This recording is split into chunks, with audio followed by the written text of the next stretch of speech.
Esto es La Entrevista con Raúl Valladares. Un esfuerzo gigantesco para levantar a Honduras de las ruinas que siguen generando los fenómenos naturales como la pandemia de COVID-19. Es la tarea inmediata del gobierno, la empresa privada, la sociedad en su conjunto y la mano solidaria de pueblos y gobiernos amigos del mundo, basado en la experiencia de lo que se hizo o se dejó en 1974 y en 1998 con los estragos de los huracanes Fifi y Miche en el país. El presidente Juan Orlando Hernández presentó el Plan de Reconstrucción Nacional Sostenible que fue expuesto a la comunidad financiera internacional y casi coincide con la designación de Pedro Sánchez, primer ministro español, como interlocutor por Honduras de la Unión Europea para la reconstrucción nacional. Por la magnitud de los daños de los ciclones tropicales ETA e IOTA en el área, la propuesta plantea una cobertura que incluye a Guatemala, Nicaragua y Honduras como las naciones más perjudicadas por el número de víctimas y severos daños en su infraestructura vial y económica a nivel de la región. El financiamiento que se requerirá derivará de los estudios de daños que en 3 semanas se hará entrega al país de parte de la Comisión Económica para América Latina, CEPAL, ha informado el gobernante. El plan prioriza habilitar la infraestructura vial, el acceso a zonas productivas, la compra de 20 puentes BEI, inversión de $1.500 millones para construir 13 represas, además de los embalses del Tablón, Los Llanitos y Jicatuyo, cuyos estudios están en manos del Banco Interamericano de Desarrollo BID como del Banco Centroamericano de Integración Económica BESIE. Además, reactivar áreas agrícolas afectadas en todo el país, más apoyo a la micro, pequeña y mediana empresa, como los segmentos económicos que más empleo generan en el país. Hablamos con los presidentes del BID, del Banco Mundial, del BESIE y más tarde lo haré con el presidente del Banco Europeo de Inversiones para que nos ayuden con fondos frescos a intereses bajos en el objetivo de la reconstrucción nacional y de manera conjunta con Guatemala y Nicaragua, así como nos apoyen con los recursos de los fondos verdes del clima, apuntó el mandatario en una exclusiva para el foro de la entrevista de Canal 11. En materia social, el plan impulsa la construcción de proyectos habitacionales modulares, fortalecer el programa asistencialista Vida Mejor, entre otras. Visiones que desde la óptica del economista y expresidente del Banco Central de Honduras, Hugo Noé Pino, no fueron socializadas y apunta a querer reconstruir las mismas estructuras sobre las mismas bases. El plan de reconstrucción tiene respaldo del sector privado nacional como del Consejo Empresarial de América Latina, CEAL, por medio del banquero Camilo Atala, que propuso una nueva plataforma de gobernanza y generar un plan agresivo de construcción de viviendas para las personas afectadas por las inundaciones en el Valle de Sula y en las regiones centro, sur y occidente del país. No pretendemos que las cosas cambien si siempre hacemos lo mismo. La crisis es la mejor bendición que puede sucederle a personas y países, porque la crisis trae progresos. La creatividad nace de la angustia como el día de la noche oscura. Quien supera la crisis se supera a sí mismo, sin quedar superado, negó el físico matemático alemán Albert Einstein. Un mensaje como anillo al dedo de la Honduras que hoy se levantará.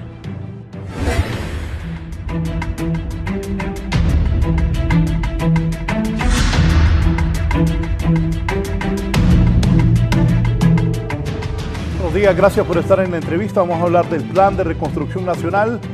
Saludo de inmediato al ministro coordinador del Gabinete de Gobierno, don Carlos Madero. Ministro, buenos días, bienvenido. Buenos días, Raúl. Un placer acompañarles el día de hoy, sobre todo motivado y darle un pésame, darle un llamado de solidaridad al pueblo hondureño que hoy está sufriendo. Eso es una realidad. Por primera vez en la historia de Honduras nos pasa lo que era inimaginable. 3, no 2 ni 1, 3 emergencias en el mismo año, de niveles increíblemente grandes. Estamos hablando de una pandemia, 3 emergencias de carácter natural, una pandemia que ya nos venía arrastrando una caída del 7% del Producto Interno Bruto, una caída del menos 26% de los ingresos corrientes del Estado y un aumento del déficit fiscal más arriba del 5%. Y después 2 huracanes seguidos en 15 días es realmente una tragedia, no lo podemos decir con otras palabras, es una tragedia para Honduras, para nuestro pueblo, para todos los luchadores que están hoy por hoy queriendo salir y claro, para las familias. Eso no podemos nosotros negarlo, es un drama lo que está viviendo el pueblo hondureño a causa de estos tres fenómenos y que en realidad lo que va a requerir es el acompañamiento de toda la ciudadanía del país. No podemos pensar que nos vamos a levantar solos, necesitamos de todos. Honduras necesita de sus mejores hijos, Honduras necesita de una esperanza. Vamos a salir adelante. Eso es una realidad porque el pueblo hondureño es un pueblo noble, siempre ha tenido la característica de levantarse. Claro está, hoy se viven momentos dramáticos, ya lo vamos a explicar más a fondo en el programa. Por cuarta vez se inundó el Valle de Sula, por cuarta vez. Es impresionante, o sea, en los dos huracanes, el fin de semana se volvió a inundar ayer otra vez. Eso genera una condición dramática para las familias que están ahí. Y también no podemos nosotros dejar de ver lo que está pasando en el occidente del país. El occidente del país ha tenido un golpe tremendamente duro, sobre todo lo tuvo con ETA, pero ahorita que vino Iota lo ha dejado tremendamente marcado y también tenemos una grave emergencia en la parte de occidente del país. Hoy o en la mañana hubo otro deslave de tierra, porque la característica de estos fenómenos naturales ahorita es que ya nos había agarrado con la tierra sumamente mojada. Y claro, al tener ese exceso de humedad que está pasando, está ocurriendo que en los lugares montañosos, las laderas, los cerros, están viniendo. Y eso nos está generando también un gran daño en muertes, ¿verdad?, de ciudadanos hondureños. Y al final, yo creo que esto nos deja un grito también de emergencia a ver lo que está pasando en el cambio climático. Es una realidad mundial el tema del cambio climático. Los países desarrollados construyen y basan su riqueza dañando los sistemas climáticos del mundo y países como nosotros lo empiezan a vivir.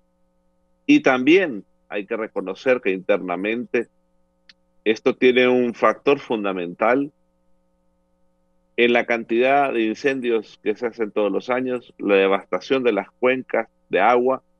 Hoy nos están pasando una factura.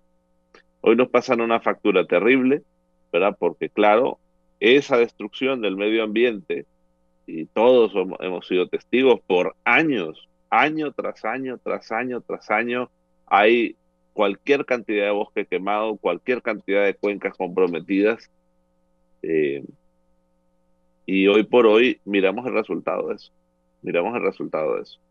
¿verdad? Ya los cauces de los ríos son increíblemente grandes, ya no son iguales que antes, y eso nos tiene que motivar a tener un plan de reconstrucción sostenible. Cuando hablamos de sostenible, estamos hablando de que se reconstruyan obras ya en otro tipo de magnitud y pensando en otro tipo de catástrofe. Ya no podemos seguir teniendo las mismas obras sin tener sistemas de mitigación. Ya no podemos seguir teniendo las mismas obras sin saber que los caudales de los ríos cambiaron. Incluso nos decían ayer que si los bordos hubieran sido del doble de grandes, igual se hubieran destruido. O sea, la cantidad de agua que ha bajado es una cantidad inimaginable. Tal vez despuesito que presente a los presentadores, pues quiero hacer un resumen completo de lo que representa, por así decirlo, esta devastación o lo que está pasando en el país, ¿verdad? Pero esto nos debe llamar a la solidaridad en primera instancia. La solidaridad debe ser lo que marque definitivamente lo que va a pasar de aquí en adelante. Y yo creo que esto debe ser un llamado también a todos los hondureños de que cuidemos nuestros recursos naturales, ¿verdad? Esto nos pasa factura y cada vez empezamos a ver que Honduras se enfrenta a este tipo de problemas. Tuvimos el Fifi, el huracán Mitch. En medio del huracán Mitch tuvimos cualquier cantidad de tormentas tropicales de tamaños muy considerables. Y ahora ya empezamos a tener dos huracanes que eso era impensable, ¿verdad? Y dos huracanes con características bastante diferentes cada uno. El huracán ETA tuvo la característica de que primero fue tormenta tropical, entró como huracán 1 en Nicaragua, después se degradó a tormenta, pero con muchísima agua.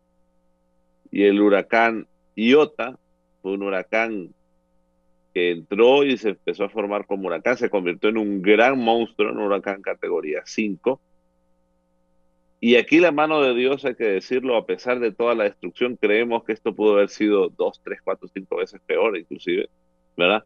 Porque el huracán Iota tenía una trayectoria prácticamente por el centro de Honduras, ¿verdad? Y ahí la mano de Dios tuvo mucho que ver porque se deshizo ese huracán antes de entrar a la zona centro, pero todas sus aspas que trae el huracán golpearon muchísimo las cuencas en occidente. Hoy lo que tenemos en el Valle de Sula se provoca casualmente por la sobrecarga de agua en occidente, ¿verdad? Eso es una realidad, y claro, con cuencas muy, muy, muy complicadas por la devastación, la quema de los bosques, ¿verdad? Que llegan a tener un impacto terrible en el Valle de Sula y que hoy se convierte en una tragedia para todos los hondureños. Una tragedia de la cual todavía no podemos salir. Todavía hay cualquier cantidad de casas donde no se puede entrar porque siguen los ríos sumamente altos. Y bueno, pero a todo esto ya tenemos una ruta, empezamos a estructurar una ruta que la tendremos que culminar, una ruta que tiene que ver con la reconstrucción sostenible. Hoy creo que vamos a hablar bastante de eso, y que le permita a los hondureños saber qué va a pasar a corto, mediano y largo plazo, y que todos nos sumemos a esta tarea que debe ser una tarea de todos. Está el empresario, ingeniero de profesión, es presidente de la Chico y un conocedor del Valle de Sula, el ingeniero William Hall. William, bienvenido, un gusto saludarte. ¿Qué piensas de esto, del plan de reconstrucción que tiene el gobierno, y tú que vives allá en el norte del país como conocedor del Valle de Sula? ¿Cuál es la gravedad, de acuerdo a tu experiencia como ingeniero, de lo que ha pasado en el norte de Honduras? Buenos días, William. Buenos días, Raúl. Buenos días a don Julio Raudales y al ministro Madero. Qué gusto. Y gracias por la oportunidad de poder dialogar en este momento tan importante y crucial para el país. Definitivamente, Raúl, lo que ha pasado aquí en el Valle es devastador. Aquí se ha destruido todo el sistema productivo, se ha destruido la infraestructura.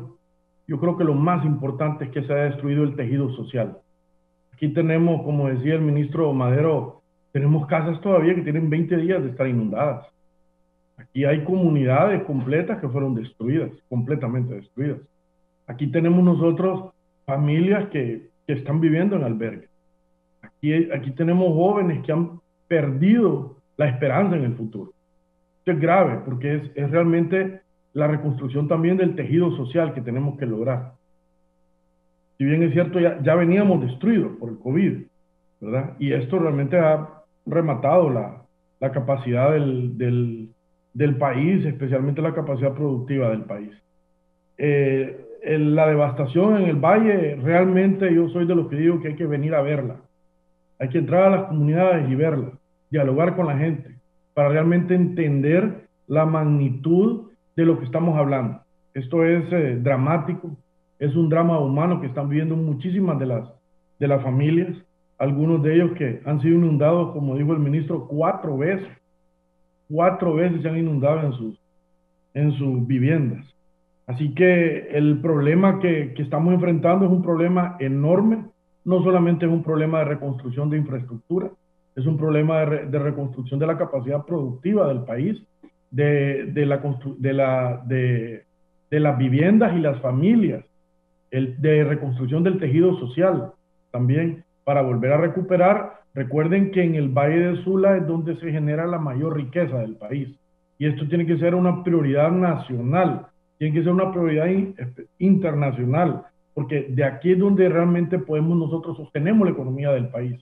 Y si mientras más tiempo nos tardamos en recuperar y poner otra vez a punto la capacidad productiva, más doloroso va a ser la recuperación.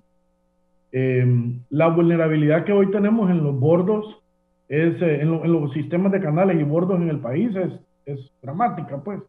Si no corremos a repararlos pronto, apenas terminen las lluvias, que empiece todo el sistema de construcción a levantar bordos y a desasolvar los canales, yo les aseguro que el próximo año, para esta fecha, con menos intensidad de lluvia, vamos a tener lamentablemente los mismos problemas. Así que esto yo creo que tiene que ser un tema de prioridad nacional y lo más inmediato, reparar los bordos, no solamente por el tema del sector productivo, ¿verdad? El sector agrícola, sino que también por todos los sectores de viviendas, comunidades que viven a lo largo y ancho del Valle de Sula, especialmente a las riberas del río Chamelecón y del río Lúa. Así que yo creo que, si bien es cierto, la devastación es enorme, la destrucción es enorme, vamos a ver la capacidad que tengamos nosotros como generación de poder levantar otra vez al Valle de Sula y levantar otra vez la reconstrucción del país. Decía el ministro Madero, William, que aun si los bordos hubieran sido más altos o más grandes, igual se los hubiera llevado el agua. ¿Es así?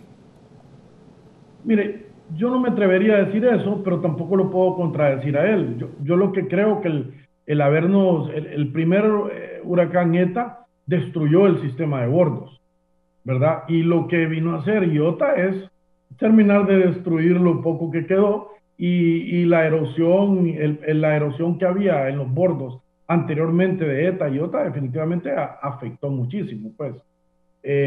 Las crecidas que vinieron, mire, los sistemas de bordo, y esto es bien importante porque muy pocas lo he escuchado, los sistemas de bordo no están diseñados para servir como piscina, como para estar inundados permanentemente. Los sistemas de bordo son para recibir la crecida y que vuelva a bajar el nivel y estar en ese. Pero ahorita tenemos 20 días de que los pocos bordos que nos quedan están funcionando como piscina, entonces están debilitados por completo. ¿Cómo surge este plan de reconstrucción nacional? ¿Cómo se va a hacer sostenible este plan de reconstrucción?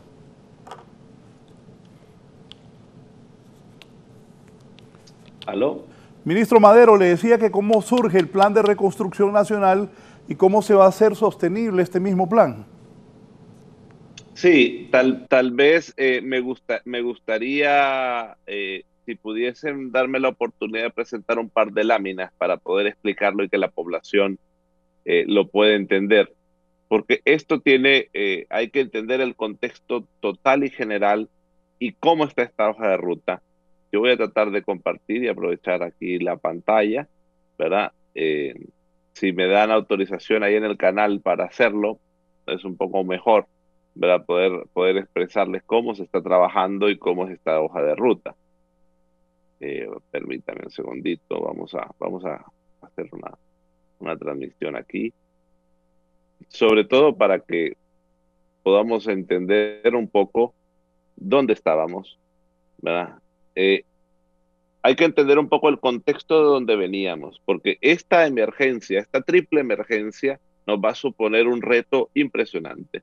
Primero, ya veníamos con un descenso de la tasa de homicidios que probablemente iba a terminar en 31.45% este año. La más baja en muchísimos años, creo que desde el gobierno del presidente Maduro. Y después veníamos con un crecimiento sostenido que obviamente el COVID lo tiró al piso, literalmente, ¿verdad? Teníamos también una sostenibilidad fiscal bastante importante que llevamos a este momento. Pero antes del COVID ya teníamos, como lo dije al principio, una caída del crecimiento económico del 7%, una caída de ingresos corrientes de más de 26% y un déficit fiscal. Esto lo digo para poderles presentar este cuadrito de incidencias que tenemos hoy, ¿verdad? Hoy tenemos casi 3.8 millones de personas. Vamos a llegar a los 4 millones de personas afectadas por estos dos huracanes. 91 personas fallecidas. Estamos hablando de al menos 53,000, casi 54,000 viviendas afectadas, que va a crecer, Raúl. ¿Por qué? Porque todavía tenemos cualquier cantidad de viviendas bajo el agua que vamos a tener que seguir cuantificando. Por lo tanto, esto genera un drama humano para las familias. Como lo decía William, tenemos cualquier cantidad de viviendas que están bajo el agua y que tienen 20 días de estar bajo el agua, y eso nos genera un grave problema. Igual, ya llevamos 47 puentes destruidos y más de 57 puentes dañados. Esto también va a crecer porque todavía no sabemos todo lo que va a pasar en el Valle de Sula. Hay lugares que están totalmente inundados, ¿verdad? Lo que representa que al menos un poco más de 100 puentes en el país tienen problemas, y de los cuales ya sabemos que 47 están destruidos y tenemos que volverlos a construir. Tenemos más de 267 entre carreteras y caminos que tienen problemas, con más de 700 episodios. O sea, estamos hablando de cosas que son monumentales, y aquí tiene mucho que ver también con la producción. Mire, Raúl, nosotros tenemos que priorizar ahorita los puntos de corte de café, que son trascendentales para la producción del país. El café representa el 5% del Producto Interno Bruto de Honduras y llega a contratar casi hasta 1 millón de personas. Entonces, si nosotros no podemos sacar la cosecha de café, el tema productivo va a ser aún más dramático de lo que está. Aparte, tenemos una gran devastación en el tema agrícola, que es bastante complejo. Aquí tenemos un primer corte del sistema del sector productivo.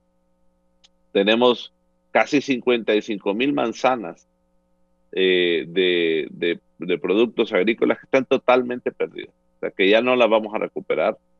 Y casi 280,000 manzanas de cultivos que están afectados, que no sabemos si se recuperarán o no. Esto probablemente para Honduras nos recuerda mucho lo que pasó en el Mitch, porque claro, la cantidad y el impacto en el sector agrícola va a ser gigantesco. Recordemos que si la pandemia había afectado al sector industrial, al sector comercio, al sector turismo, al sector construcción gravemente, y la parte menos afectada, por así decirlo, de la pandemia era la parte agrícola. Ahora ya no. Ahora tenemos una afectación general en absolutamente todos los sectores económicos del país. Eso va a poner una alarma y un tema mucho más precario, porque se va a convertir en desempleo, ¿verdad? Al momento de tener esto, ¿por qué? Porque se pierden cosechas, se pierde capacidad productiva, ¿verdad? Y el drama social que hoy miramos en inundación se puede prolongar, ¿verdad? Porque es una realidad en la devastación de lo que está pasando. Estamos hablando, aquí el Valle de Sula, en temas productivos tiene un impacto grandísimo, sobre todo en tema de caña, en tema de banano, en tema de palma, está muy mal. El tema cafetero, si no resolvemos lo de las vías lo más rápido posible, y quiero dar una buena noticia en esto, ¿verdad? Ya tenemos al menos 1,400 kilómetros contratados para reparación de calles terciarias para la cosecha de café. Solo estamos esperando ahorita que pueda bajar el agua, porque hay que entender que hay lugares donde no pueden entrar ahorita todavía la maquinaria. Es imposible entrar la maquinaria porque está totalmente, o está inundado, o la tierra está tan mojada que el tractor puede entrar y simplemente se hunde. Sobre todo en áreas del occidente, tenemos áreas como el Paraíso también muy dañadas. Y también aquí aprovechar decir que hay lugares donde ya se ven habilitado en ETA rápidamente, que se volvieron a destruir. Por ejemplo, ahí en Trojes, en el Paraíso, ya los ríos se habían arreglado los pasos y se volvieron a destruir, y va a haber que volver a hacer una reparación sobre una reparación que ya estaba. Entonces, pero esta participación en calles terciarias, ¿verdad?, que va a estar rápidamente, nos va a permitir que esta producción de café salga. Entonces, ¿qué pasó ahorita? ¿Cómo estamos ahorita en este momento? Empezamos una cruzada internacional para la gestión de fondos. Aquí, el presidente Hernández tuvo una visita relámpago al presidente de Guatemala y al presidente de Nicaragua, porque estratégicamente para Honduras no es lo mismo ir como país solo Honduras a que vayamos como región. Nicaragua está seriamente golpeada también. A Nicaragua los dos huracanes le golpearon en tierra como huracanes. Después tenemos a Guatemala. Guatemala, en tema de deslaves y de cantidad de agua, tiene más personas muertas que Honduras, inclusive. O sea, allá hubo una comunidad entera que se deslavó y quedó totalmente soterrada. Más de 100 y pico de personas murieron al mismo día. Entonces, esta reunión que tuvimos con los dos presidentes provocó una reunión de emergencia en el BESIE, donde los presidentes de Guatemala, Honduras, Nicaragua, Costa Rica, estuvo también representación de El Salvador, ¿verdad? Estuvo representación de Belice, Panamá y otros países. Pudimos llegar a acordar la necesidad que tuviéramos una estrategia como región para que nos puedan voltear a ver mucho más rápido. De eso se desprendió una reunión con el G16, los países amigos y la cooperación internacional, igual con la red humanitaria que preside la Cruz Roja y todas las ONG grandes que tiene el país. Tuvimos después una reunión con los 3 bancos multilaterales más importantes de Honduras, que es el BESI, el Banco Mundial y el BID. El presidente Hernández se reunió con los 3 presidentes individualmente y después nos reunimos con los 3 presidentes al mismo tiempo. Y tenemos programada también una reunión con el Banco Europeo de Inversiones. También ya pudimos sacar una declaración de la OEA, también estamos con una declaración de la SICA. Se va a tener una reunión con Naciones Unidas, con el señor Guterres, para que este llamado internacional sea como una gran fuerza de tarea, ¿verdad?, que pueda ayudar. Eso nos permitió generar una hoja de ruta que va a ir por etapas. Primero estuvo el tema preventivo, ¿verdad? Después el tema de la atención de la emergencia y la respuesta humanitaria, que es la que estamos viviendo ahorita. Esta respuesta humanitaria, creamos una mesa de ayuda humanitaria, donde están la Iglesia Evangélica, la Iglesia Católica, está el FONAC, está la red de ayuda humanitaria que preside la Cruz Roja, que son todos los que están dando un gran soporte, sobre todo a todos los centros de albergue que tiene el país, llevando comida, estas atenciones que son las más importantes y más rápidas que debemos de hacer, que es la que está pasando ahorita. Después vendrá una fase de rehabilitación que ya arrancamos en varios sectores del país, que tiene que ver, primero, con un gran operativo de limpieza, porque ahí todos estos barrios, sobre todo en la zona norte, hay que entrar primero limpiando las calles, después limpiar las calles, las casas y volver a limpiar las calles, porque todo lo que salga de las casas hay que volverlo a recoger. Este operativo de rehabilitación ya empezó, igual la rehabilitación de los tramos carreteros para habilitar temporalmente el paso, mientras podemos ya tener un plan de reconstrucción sostenible. Y en medio de esto, ya la CEPAL, el presidente Hernández habló con Alicia Bárcenas casualmente con motivo de ETA, un día antes de ETA, para irnos preparando, y la CEPAL va a hacer un gran informe de evaluación de daños, que es con el que vamos a trabajar con la cooperación internacional. Y a esto se suma un comité consultivo muy parecido a al comité consultivo que se creó en el huracán Mitch con el presidente Flores, ¿verdad? De tal forma que estos notables que van a ser, no son miembros del gobierno, sino que son personas que tienen mucha experiencia.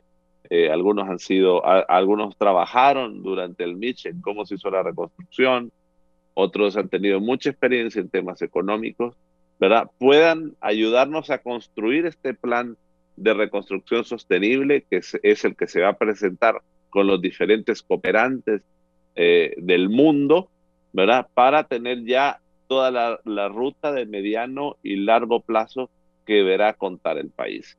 Esto para nosotros es trascendental ¿Por qué? Porque hay que entender que hay varias etapas en esta emergencia. Una es la parte humanitaria, otra es la rehabilitación y otra es la reconstrucción sostenible, que ya tiene que ver con todos los planes y estrategias. Y aquí yo quiero destacar, el BESI se ha ofrecido como unidad ejecutora, inclusive, para ser mucho más rápido, porque habrán proyectos que tendrán que ser, le hemos pedido al BESI, bueno, trate de buscar las 10 empresas que se dediquen más grandes del mundo a construir proyectos para que podamos hacer algo rápido. Honduras necesita una inversión de choque porque el tema económico se va a ver realmente afectado. Cuando Honduras pasó al huracán Mitch, más o menos se redujo, creo que en 2 o 2.5 el Producto Interno Bruto. Ahora nos pasaron 2 huracanes al mismo tiempo y teníamos ya una caída del 7%, o sea que puede ser que llegue a 3, todavía no lo sabemos, ¿verdad? Pero esto es lo que quiero decir, es que representa el evento o desastres naturales más grandes de la historia del país. Nada tiene comparación a lo que está viviendo el país con estos 3 fenómenos, ¿verdad? Y eso nos indica que debemos de juntarnos todos. No podemos nosotros seguir uno despegado del otro. Necesitamos de todos los hondureños y de todo el cuerpo de hondureños que tenga mayor experiencia, ¿verdad?, en este tipo de situaciones de desastre, para tener una hoja de ruta bastante clara de a dónde queremos ir, cómo lo vamos a hacer y qué obras de mitigación van a ocurrir. Por ejemplo, el Valle de Sula definitivamente ya no puede seguir funcionando si no tiene obras de mitigación como el tablón, ¿verdad? Obras de mitigación en temas de bordos, que habrá que ver el tema hídrico, cómo cambia, si los puentes tienen que ser diferentes o no, o habrá que ver estudios ahí. Está Llanitos y Jicatuyo, que tendrán que ser. Y claro, en Honduras ha habido algunas poblaciones se resisten a este tipo de obras hídricas, pero que hoy por hoy la historia, la naturaleza nos demuestra que son necesarias para lugares como el Valle de Sula. San Pedro Sula, si no hacemos una proyección sostenible, se va a inundar y ahora van a haber más huracanes de lo que normalmente venían antes. Nos tardamos 22 años en que viniera un nuevo huracán y de repente nos vinieron 2 huracanes en 15 días. Eso quiere decir que nuestras generaciones futuras tienen que saber desde ya que este tipo de temas naturales va a seguir viniendo. ¿Y qué pasa? Reconstruimos, se vuelve a destruir, reconstruimos, se vuelve a destruir. Eso nos genera un problema de pobreza, ¿verdad? Porque estamos reconstruyendo sobre lo que otros se hacen ricos en otras partes del mundo, y a nosotros nos caen estos leñazos, ¿verdad? Nos caen estos golpes. Entonces, esta hoja de ruta así la tenemos concebida. Nosotros esperamos ya el día de hoy presentar ya algunos miembros del Consejo de ese comité consultivo, ya los empezamos a presentar. En el transcurso de estos días vamos a presentarlos a todos los demás, porque tenemos que tener un trabajo rápido y que tenga la participación de todos. Aquí todos somos necesarios y todos somos importantes, porque Honduras nunca había pasado una época como la que estamos viviendo nosotros en este momento. ¿Qué piensa usted? Luego voy a saludar ya a don Julio Raudales también. ¿Qué piensa de esto que nos ha presentado el ministro Madero y qué función tendrá la empresa privada? Aparte de eso, William, como conocedor de bordos, se habla de represas, también prevenir, porque alguien habla de que producto de este cambio climático, estas lluvias pueden ser año con año que golpeen al país. William. Bueno, mire, primero este es un problema muy grande para nuestro país. No es algo causado por Honduras. Tanto el COVID como el cambio climático, nosotros solo estamos recibiendo las consecuencias de países incluso industrializados. Así que nos tienen que ayudar, el mundo tiene que ayudarle a Honduras a salir de este gran problema. Y en el tema específico del Valle de Sula, Raúl, nosotros aquí sabemos lo que se tiene que hacer.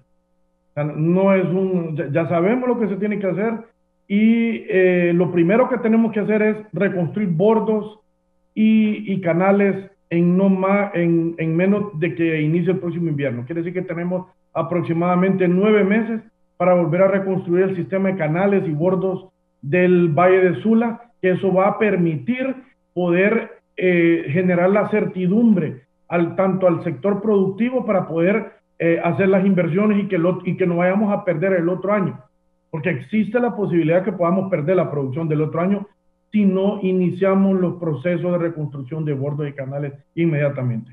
Eso es una solución inmediata, no es una solución definitiva, y al mismo tiempo tenemos que construir finalmente la represa del Tablón, que ya tiene suficientes estudios como para dar el inicio a la etapa de construcción, y también tenemos la represa del Tablón en Chamelecón y la represa de Jicatuyo y Los Llanitos en el Ulúa. Miren, aquí nosotros es bien fácil lo que tenemos que ver. Nosotros tenemos que ver el Cajón. ¿Qué pasó con el Cajón? El Cajón es el héroe silencioso en medio de esta desgracia que estamos viviendo. El Cajón ha retenido cualquier cantidad de agua. Las descargas que en este momento ha hecho el Cajón son mínimas para la cantidad de agua que ha retenido. Si el Cajón no existiera en este momento, así como no existe el Tablón, el Jicatuyo y Los Llanitos, créame que San Pedro Sula estuviera inundado ahorita. Entonces, comencemos primero apreciando esa tremenda obra de ingeniería que ha cumplido durante 40 años la función de generar energía, pero en este momento y ante esta desgracia ha cumplido otra gran labor que ha sido la de contención del agua para evitar mayores inundaciones en el valle. Progreso estuviera completamente inundado en este momento, no digamos Potrerillos y Villanueva, si no existiera el Cajón. Entonces yo creo que tenemos el buen ejemplo, que es el Cajón, y tenemos los malos ejemplos que no hemos logrado construir, que es el Tablón, el Jicatuyo y Los Llanitos. La empresa privada en ese sentido, Raúl, ha hecho una propuesta al gobierno que se ha estado tratando de definir en el sentido de que es necesario crear la sostenibilidad, y eso es lo que decía el ministro Madero, la sostenibilidad en el tiempo, y eso es lo que nos ha hecho muchísimo daño, porque por alguna razón no le damos mantenimiento a lo que hacemos o no le damos continuidad a lo que hacemos y allá quedan aquellas grandes ideas abandonadas. Entonces por eso hemos pedido nosotros que se logre crear la entidad del Valle de Sula, responsable del mantenimiento de los bordos, de las cuencas, de los ríos que impactan en el Valle de Sula, con el objetivo de que esta entidad tenga la capacidad jurídica y la capacidad de levantar dinero, fondearse y poder construir no solo las represas, sino que darle mantenimiento a los bordos y a los canales que son necesarios para que el Valle de Sula no se vuelva a inundar. Hemos estado en pláticas con el presidente y con el mismo ministro Madero en ese sentido. Creo que ellos han entendido la necesidad de retomar esa entidad manejada especialmente por los jugadores o los key players las personas del Valle de Sula que se ven afectadas o beneficiadas por las buenas o las malas decisiones que aquí se tomen. Así que yo creo en ese sentido que ya no hay mucho que hacer. Siento que hay mucha intención de gobiernos, bancos multilaterales que han ofrecido ayuda. Yo creo que a través de proyectos que vayan a generar beneficios directos, impactos directos, no solo en la economía, sino que en el bienestar de todas las personas que vivimos en el Valle de Sula, podemos lograr nosotros rápidamente construir ese sueño de todos los que vivimos en el Valle. Ese sueño se llama el Tablón, el Jicatuyo, Los Llanitos y un control de inundaciones que nos asegure aquí que todo el que venga a producir al Valle de Sula va a poder producir los 12 meses del año y no va a tener esa incertidumbre o esa amenaza de las inundaciones constantes y permanentes. Sí. Está también con nosotros el exministro de Economía y actual vicerrector universitario, don Julio Raudales. Julio, ¿tú qué piensas de esto, que es el Plan de Reconstrucción Nacional, de lo que ha hablado el ministro Madero y también don William Hall? Muy buenos días, Raúl, William y ministro Madero. Es un gusto estar con ustedes compartiendo esta mañana. Creo que lo abordado tanto por el ministro como por William, que es un experto en este tema de la construcción, ha sido ya bastante explícito. Hay poco que agregar. Yo únicamente, Raúl, quisiera destacar algunos elementos que vale la pena decir sobre lo que ha pasado en el país en los últimos 30 35 años. Hay que recordar que el huracán Francelia, creo que fue en 1988, que pasó por acá también y dejó un halo de destrucción más o menos similar porque atacó muy fuertemente el Valle de Sula y toda la costa norte del país. El Mitch, 10 años después, y yo recuerdo que yo terminé de estudiar fuera del país en el año 1998, en diciembre, y me regresé a pagar mi beca, y yo fui becado por el gobierno de Chile con la condición de venir a trabajar al gobierno, en donde ya había estado 10 años trabajando desde el 91. Y recuerdo justamente que en 1991, cuando recién yo me integré, no, perdón, sí, en el 89 me integré yo un año después de Francelia al Ministerio de Hacienda y Crédito Público, que se llamaba en aquel momento. Estábamos justamente elaborando el presupuesto cuando yo llegué a trabajar después del huracán Francelia, y ahí fue William y ministro Madero cuando se creó la famosa Comisión Ejecutiva del Valle de Sula en tiempos del presidente Callejas, con miras justamente a generar un proceso de sostenibilidad a todo este tema del valle. Por cierto, es el territorio más productivo del país, el que genera la mayor cantidad de crecimiento al Producto Interno Bruto en todos los 3 grandes sectores de la economía, o sea, en el sector agrícola, el sector industrial y el sector servicios. Ahí es donde está el epicentro de la producción hondureña y se nota, ¿verdad? O sea, cuando uno viaja al norte del país, al Valle de Sula, se nota la diferencia con respecto al resto del territorio. No que en el resto del territorio no haya producción, pero evidentemente el gran núcleo de productividad hondureña está ahí, y por eso fue que en el 90, 91, no recuerdo exactamente el año, ya estaba yo trabajando en el Ministerio de Hacienda y Crédito Público, y recuerdo que me tocaba a mí ver todos estos temas de presupuesto. Se crea la comisión ejecutiva del Valle de Sula. Uno de los elementos clave era la protección frente al tema de las inundaciones.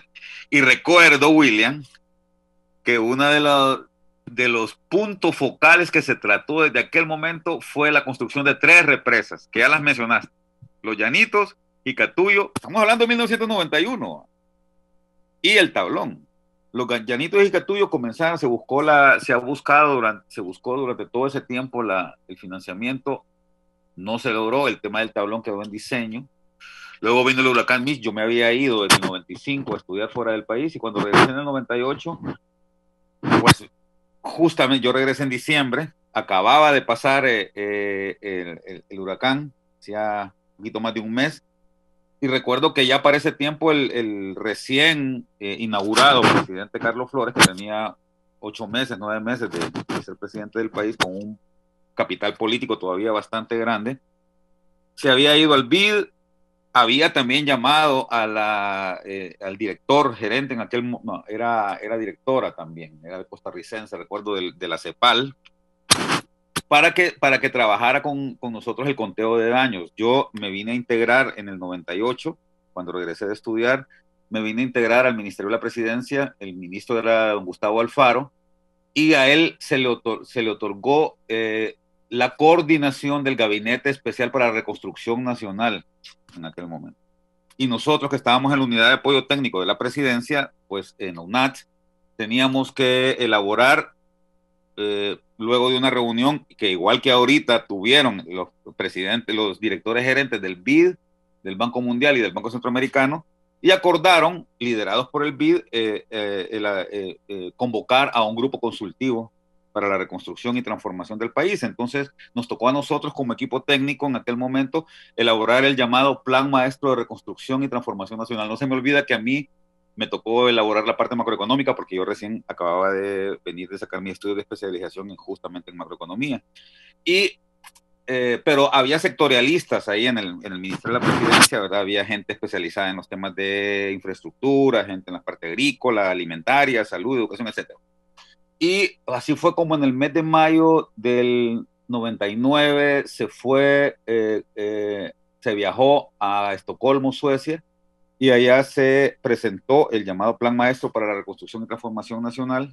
El presidente Flores de aquel momento lo presentó, ya en aquel momento también estaba el fortalecimiento, consignado en el Plan Maestro, el fortalecimiento no solamente del Valle de Sula, sino de los otros lugares que probablemente tienen mayor precariedad en términos de la resistencia a este tipo de fenómenos. Y la idea, como bien dice el ministro Carlos Madero, también en aquel momento, estoy hablando de hace 22 años ya, 21 años, era generar las condiciones para que esa etapa de reconstrucción fuera sostenible, para que no únicamente se reconstruyeran las carreteras y los puentes. Hay que recordar que el huracán Mitchell destruyó prácticamente todo el territorio nacional, los puentes, las carreteras quedaron realmente inhabilitadas en aquel momento, y como también se está diciendo en este momento, había 3 etapas, ¿verdad? La etapa de la emergencia, la etapa de la rehabilitación y la etapa de la reconstrucción sostenible. En mayo, cuando nos presentamos en el grupo consultivo, allá en Estocolmo, el mundo se volcó hacia Honduras. Fue muy interesante, fue un proceso interesantísimo porque la Unión Europea, los países de Japón, Estados Unidos, los bancos, dijeron, de verdad que esta es una buena oportunidad para que en Honduras haya una especie de plan Marshall, ¿verdad? Vamos a reconstruir el país, no solamente desde el tema de la infraestructura, sino desde la perspectiva de su gobernanza, construir instituciones, reconstruir instituciones que sean de verdad resilientes a todo tipo de problemas que se puedan dar, y así generar un proceso de desarrollo importante.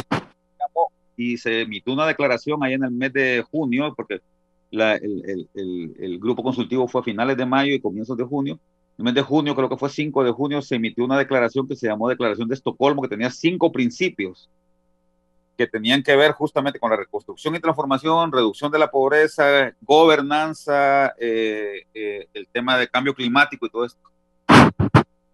El plan maestro tenía una cartera de proyectos valorada en $5,000 millones. Era más o menos el 80% del Producto Interno Bruto de aquel momento. Es como que hoy generamos una cartera de proyectos por unos 22,000 millones de dólares, porque nuestro Producto Interno Bruto ahora es de 25,000 millones de dólares. Entonces, se generó esa cartera, y la cooperación internacional, todos los cooperantes dijeron, de los 5,000 millones, nosotros vamos a poner 3,500. O sea, ustedes van a poner 1,500 y nosotros 3,500. Se inició el proceso. Julio. Lamentablemente, con el cambio de gobierno, Raúl, y este es mi punto, todo cambió. El plan maestro fue tirado a la basura, ¿verdad? Y se dejó de ejecutar. Con el cambio de gobierno, el gobierno terminó en el 2001, y en el 2002 pues ya nos olvidamos del plan maestro. Las prioridades fueron otras. Luego vino el gobierno del 2005, 2006, las prioridades se cambiaron también nuevamente.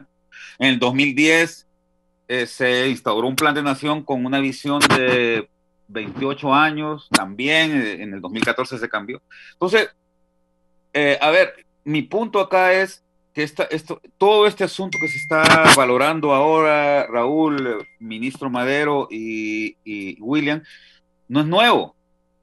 Ha sucedido siempre. El problema es que nosotros tenemos esa costumbre que quizás le heredamos de los mayas, ¿verdad? Porque los mayas tenían esa costumbre que cada vez que llegaba un rey nuevo a Copán, destruía la ciudad y construía una nueva, ¿verdad?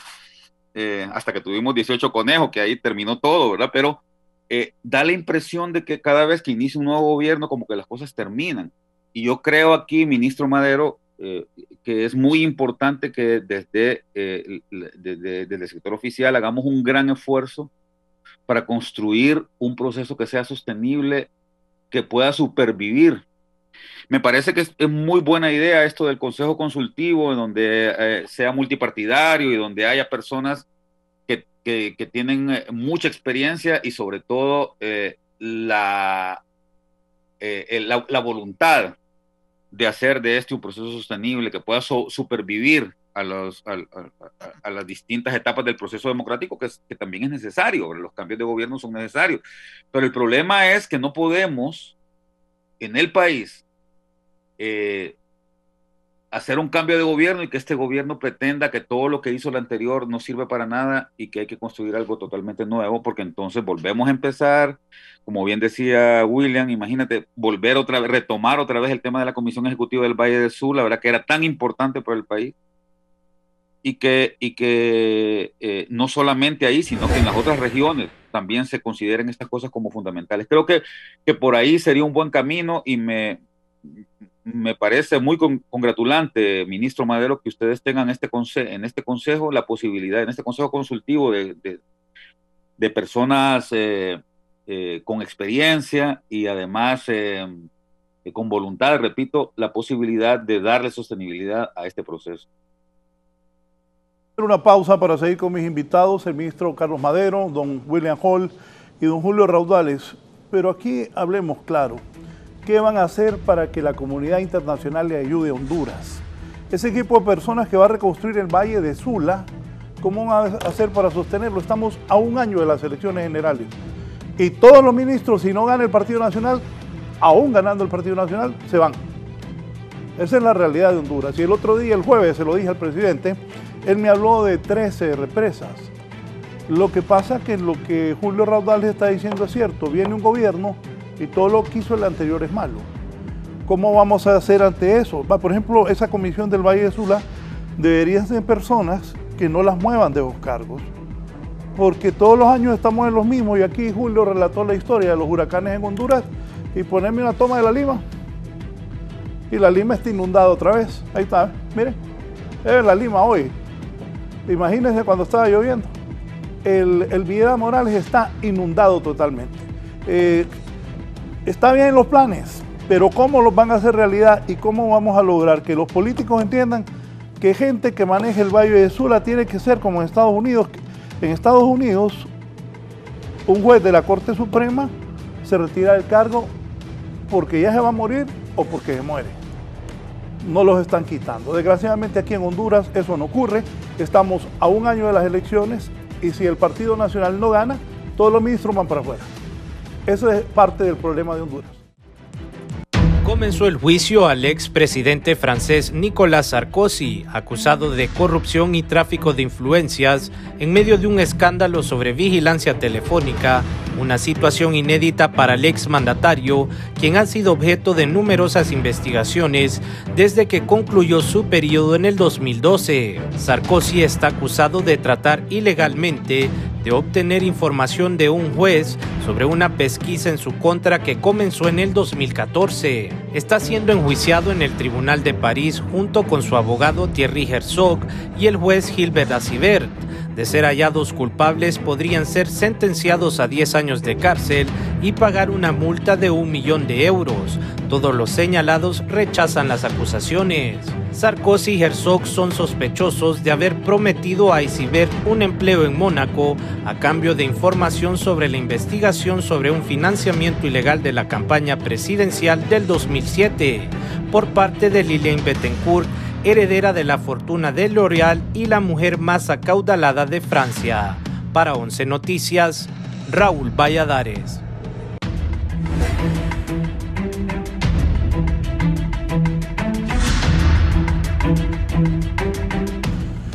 Bien, ministro Madero, ¿qué hay que hacer para que la comunidad internacional nos apoye de verdad? Honduras está muy golpeado.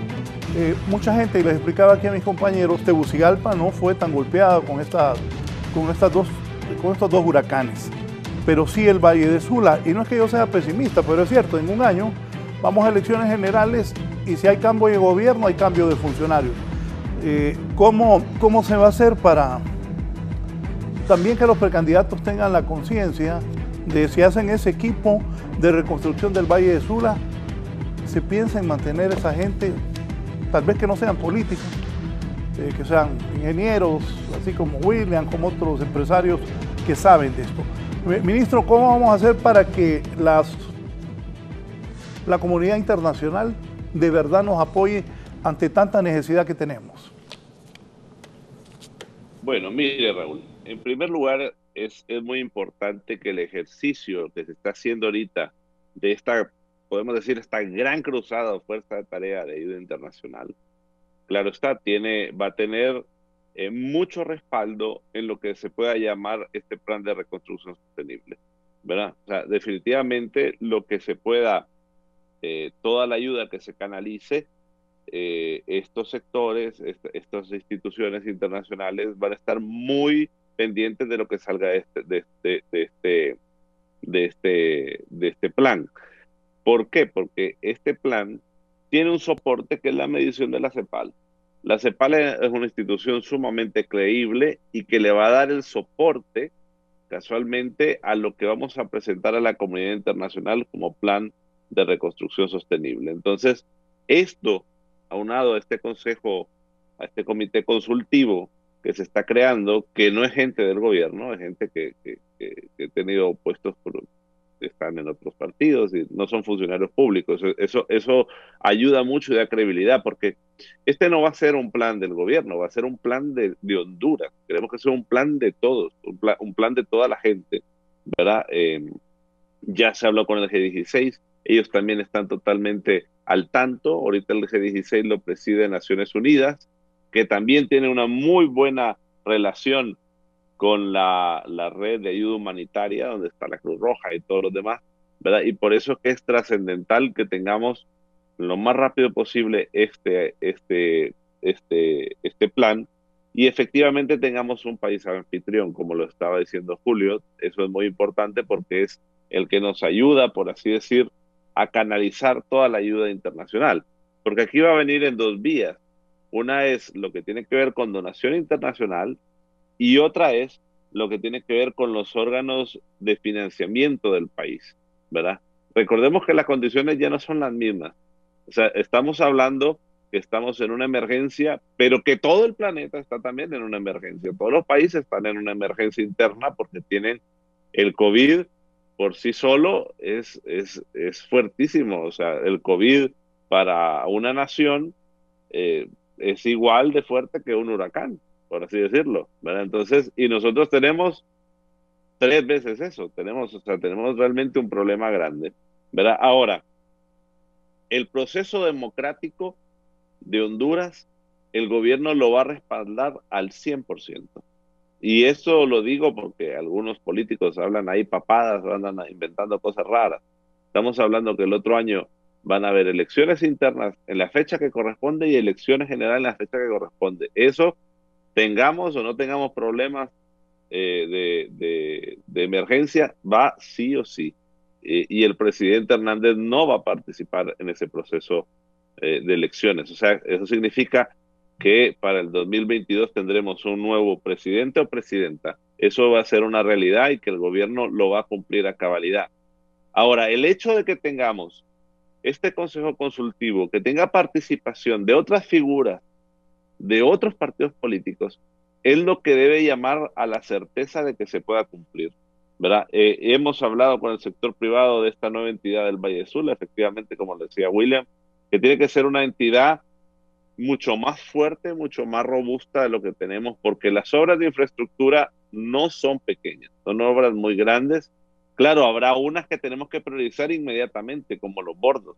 Los bordos tienen que entrar sí o sí, no tenemos chance. O sea, este verano que viene, tenemos que tener a toda la carne en el asador construyendo bordos. No podemos hacer otra cosa. Pero también la sociedad, muchos lugares del país tienen que entender. Le voy a poner el caso del Tablón, ¿verdad? El Tablón ya tiene sus estudios finalizados, totalmente actualizados, los que ya se actualizaron, los que estuvieron al tiempo del presidente Flores, ya tienen los estudios actualizados, pero teníamos problemas con unas comunidades ahí.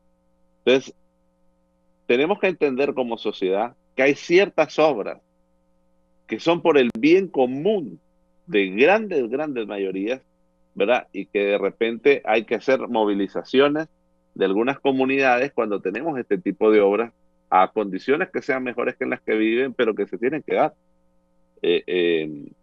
En Honduras ha habido cierta resistencia histórica a este tipo de obras de infraestructura, pero que hoy, así como decía William, el cajón nos da la razón de que efectivamente eso es necesario. El no hacerlo creo que es un problema mucho más grande que hacerlo.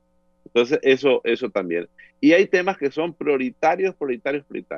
Uno es el aeropuerto Villa Morales de San Pedro Sula. El aeropuerto Villa Morales de San Pedro Sula, hombre, lastimosamente, después de ETA ya se había la pista, solo le faltaban 50 metros para terminarle de sacar el agua. Ahorita vamos a tener que volver a limpiar la pista. Hay que revisar que la pista no tenga problemas porque hay que ver si internamente no se socavó la pista. Recordemos que un avión impacta con una fuerza tremenda cuando va a aterrizar. Gracias a Dios, parte de los radares del aeropuerto estaban en la segunda planta, pero todo el cableado eléctrico que está abajo va a haber que arreglarlo a la brevedad posible, porque el aeropuerto de San Pedro Sula por primera vez se había certificado. Esa certificación vale oro para ese aeropuerto y no podemos perder esa certificación. Por lo tanto, vamos a tener que correr, vamos a hacerlo lo más rápido posible. Nosotros se calculaba que podría estar en 4 meses, pero el presidente ha dicho que lo quiere lo más rápido posible. Podemos 2 meses hacerlo, o sea que eso va a tener maquinaria, porque el aeropuerto Vida Morales no solamente es por pasajeros, es que es estratégico para el tema del tema logístico del país. Hay muchísima carga que viene en avión, que viene para las fábricas, que viene para todo esto, que va a ser necesario habilitarlo. Entonces, quiero que sepa el pueblo hondureño que el aeropuerto es una de las prioridades más grandes que tenemos de rehabilitación inmediata, ¿verdad? En el Valle de Sula, porque inclusive hasta las donaciones, muchas llegan vía aérea. Probablemente la primera parte de rehabilitación del aeropuerto tenga que ver con revisarlo y que entren ayudas humanitarias, pero también necesitamos abrirlo en una operación normal y corriente para todo el Valle de Sula. Así que esto va a pasar. Nosotros esperamos que esta conformación de esta nueva entidad esté lista esta semana. Ya lo hablamos con el sector privado de San Pedro Sula también, que necesitamos tenerlo y necesitamos tener operaciones robustas que permitan, que probablemente no vamos a ser nosotros las que las terminemos, pero que ya tengan una hoja de ruta fuerte y grande en la construcción. Yo no creo, Raúl, que ninguno de los gobiernos que pueda venir no tenga como primicia la reconstrucción, porque los daños son tan grandes, que sería inclusive hasta un error político no ponerlo como parte de sus estrategias políticas al proceso electoral, porque es evidente. Usted se va, por ejemplo, a Occidente, váyase a Santa Bárbara está, o sea, es increíble, ahí casi todos los pueblos tienen un problema, o aldeas. Usted se va a Copán, casi todos los pueblos tienen un problema, que se le fue la calle, que están inundados, que están incomunicados. Ahorita el sector de Gracia Lempira está teniendo gravísimos problemas de derrumbe. Acaba de ocurrir, me acaban de avisar en lo que estamos aquí, que ocurrió otro en la noche, ¿verdad? Hay varias comunidades ahí que están con problemas. Ya se tuvo que crear una fuerza de operación también para la parte occidental, así como tiene San Pedro Sula una ahorita, porque el tema no es menor. Y aquí la clase política yo creo que tiene que entender que hay ciertos procesos que van a tener que ser de prioridad nacional. Nosotros queremos dejar todas estas obras de infraestructura ya con una priorización nacional para que no se cambien, sino que tengan que seguir. Y esta priorización, pues, requerirá del concurso de todos los hondureños. Yo por eso empezaba diciendo que ante estos problemas necesitamos de todos los partidos políticos, de todos los gremios organizados, de la sociedad civil. Ya Honduras no puede estar velando, pensando que va a trabajar generando el odio. Y lo digo por una cosa. Es increíble el efecto que generan las noticias falsas. Ahí está William, que no me va a dejar mentir, cuando tiraron la noticia allá de que el cajón se estaba abriendo y después de que se estaba rajando y que se estaba inundando, literalmente se paralizó la ciudad de San Pedro Sula y generó un caos social impresionante. Eso lo generaron las redes sociales. ¿Qué quiero llegar a decir con esto? Para el pueblo hondureño. Cuando usted mire una noticia de esas raras, de esas páginas, de esas páginas chorritos, les llamo yo, que nadie sabe de dónde vienen, de dónde existen, váyase a los noticieros, váyase a Canal 11, váyase a los canales que hacen una difusión y que tienen noticieros que le van a decir si las cosas son de verdad o no. Porque ahora estamos en una sociedad que cree todo lo que le ponen enfrente, ¿verdad? Y eso genera, esas noticias falsas han generado un odio en la sociedad impresionante. Y lo menos que necesitamos nosotros ahorita, como hondureños, todos los hondureños, es que nos estén metiendo odio en la cabeza. Necesitamos que nos estén metiendo esperanza, porque aquel que está allá y que no tiene la casa porque no puede entrar y la tiene totalmente inundada, lo que espera es cómo le vamos a ayudar. Ya el gobierno ha cambiado, y lo digo, hemos cambiado dramáticamente la forma de adquirir las cosas. Ahí está William, que sabe que está en el tema de la construcción. Cambiamos totalmente el sistema de adquisiciones ahorita. Antes, ¿qué ocurría? Antes se llamaban a tres empresas y se repartían porque era una emergencia. Hoy no, hoy llamamos a toda la industria de la construcción y creo que nos salió muy bien, ¿verdad? Porque al llamar a toda la industria de la construcción pudimos localizar maquinaria en todos los departamentos del país. ¿Y qué es lo que se hizo? Que participaran todas las empresas, y al menos una de las condiciones era que una empresa estuviera al menos de 2 horas del punto de trabajo más rápido que pueda encontrar. Eso nos permitió, por ejemplo, si una empresa está adherida a la Chico, porque hablamos con toda la Cámara de la Construcción, ya automáticamente hicimos un procedimiento para que estuviera en LONCAE y a través de un sistema electrónico ya todo el mundo pudiese concursar, ¿verdad? Y ya tenemos una distribución de la maquinaria en prácticamente todo el país. Claro está, algunos lugares entrarán más rápido que otros porque las condiciones del terreno lo permitan. En la compra, por ejemplo, de todos estos paquetes familiares que tienen que ver con, hay una cama matrimonial, una cama individual, una estufa, un chimbo de gas, un filtro de agua. ¿Por qué ponemos eso? Porque la gente cuando llegue a su casa y le empieza a limpiar no va a tener ni dónde dormir, ¿verdad? Entonces eso por primera vez se televisó y se van a televisar todas las compras. Igual pasó con parte de construcción, se van a televisar para que entendamos que tenemos que cambiar dramáticamente el tema de transparencia y que todos los hondureños nos demos cuenta de lo que está ocurriendo en la emergencia. Eso se va a hacer. Ayer tuvimos una segunda licitación que se presentó de lo que no se había podido ofertar en la primera, ¿verdad? Para la adquisición de estos bienes e insumos, y se hizo televisado. Eso va a seguir pasando. Ya estamos ahorita en el proceso de la adquisición de los primeros 20 puentes Bailey.